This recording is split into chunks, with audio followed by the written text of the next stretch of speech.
Magandang araw sa inyong lahat. Ako si Charlister at malugod namin kayong tinatanggap sa aming podcast kung saan tatalakayin natin ang mahalagang pangyayari sa ikalawang digmaang pangdaigdig. Ako naman si Mark at sa episode na ito, susuriin natin kung paano nagsimula at lumawak ang digmaan sa iba't ibang bahagi ng mundo. At ako si Roy, samahan ninyo kami habang binibigyan liwanag ang ilan sa mga pinakamahalaga at pinakamadilim na kabanata ng kasaysayan.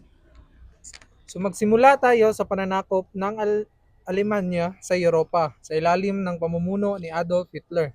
Layunin niyang palawakin ang teritoryo ng Germany at matatag ang makapangyarihang imperyo.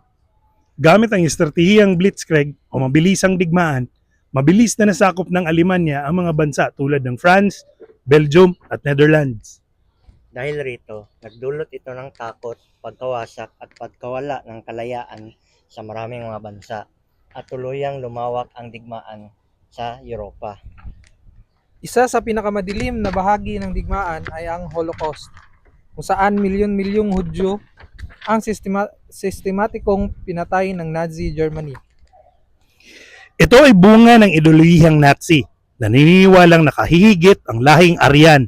Dahil dito, nagkaroon ng matinding diskriminasyon at karahasan. Ang mga biktima ay dinala sa mga concentration camp tulad ng Auschwitz kung saan marami ang namatay. Isa itong paalala sa panganib ng puot at diskriminasyon. Noong Disyembre 7, 1941, sinalakay ng Japan ang Pearl Harbor sa Hawaii. Dahil sa biglaang pag-atake, napilitan ng Estados Unidos na sumali sa digmaan.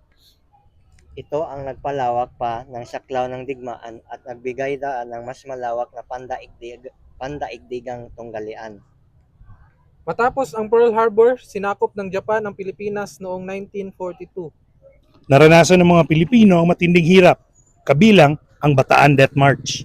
Ngunit sa kabila nito, lumaban ang mga Pilipino sa pamamagitan ng gerilya hanggang sa mapalaya ang ating bansa. Sa huling bahagi ng digmaan, ibinagsak ng Estados Unidos ang bombang atomika sa Hiroshima at Nagasaki noong 1945. Nagresulta ito sa napakalaking pagwasak at pagkawala ng buhay. Dahil dito, napilitan ang Japan na sumuko na nagwakas sa ikalawang digmaang pandaigdig. Sa kabuuan, ang mga pangyayaring ito ay nagpapakita ng lawak ng epekto ng digmaan sa buong mundo.